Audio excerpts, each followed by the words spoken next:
On est à Marseille, dans le 15e arrondissement de Marseille, donc dans les quartiers nord. Je fais de la formation de base à visée parentale, c'est-à-dire de l'alphabétisation, donc pour des parents qui n'ont jamais été scolarisés.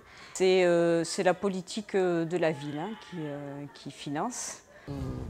Je viens ici pour lire français et écrire français et parler français. Je viens ici à l'école.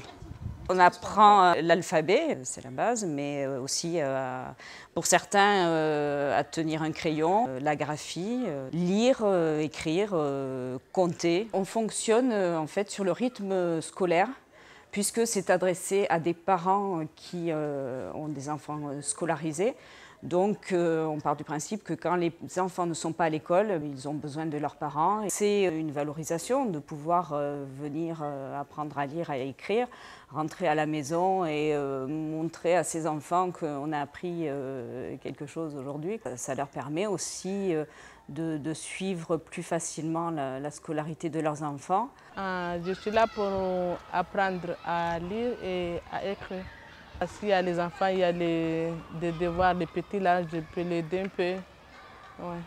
Beaucoup de personnes aussi ont des difficultés d'expression orale. On travaille sur tout ça et puis aussi en même temps sur l'estime de soi parce que ces personnes-là ont ce problème aussi d'être différents, ne maîtrisant pas le français et donc bon, un peu en retrait, n'osant pas s'exprimer. Je suis contente parce que quand je suis en France, il faut parler français, c'est pas parler comorien. Maintenant, je vais parler avec les enfants à la maison, je suis français.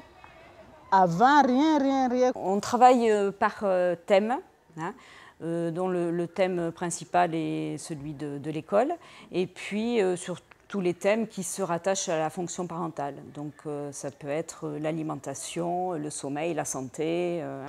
Avant, quand je vais aller chez les médecins, juste j'ai cherché quelqu'un, j'ai fait compagne. Maintenant, je vais aller tout seul parce que je connais un peu, c'est pas beaucoup, un peu. Le cahier de vie, c'est un cahier personnel que chaque personne va créer.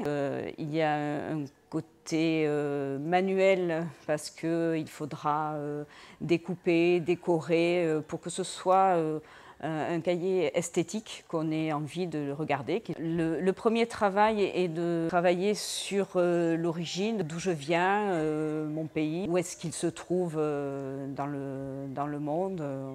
Ensuite, on travaille sur l'histoire de vie un petit peu, depuis ma naissance jusqu'à mon arrivée en France. On fait aussi un peu de calcul parce que ça nous permet de dire j'avais tel âge quand je suis rentrée à l'école coranique, alors c'était en quelle année, puisque je suis née en quelle année. Bon, il y a aussi une dimension d'autorité. Beaucoup d'enfants dans ces familles servent de traducteurs, en fait, d'interprètes. Beaucoup de parents comptent sur eux pour les papiers administratifs. Les enfants, finalement, ce n'est pas vraiment leur place, donc ça permet vraiment de bien resituer la place de chacun quand ils arrivent à s'exprimer plus facilement et à comprendre les messages.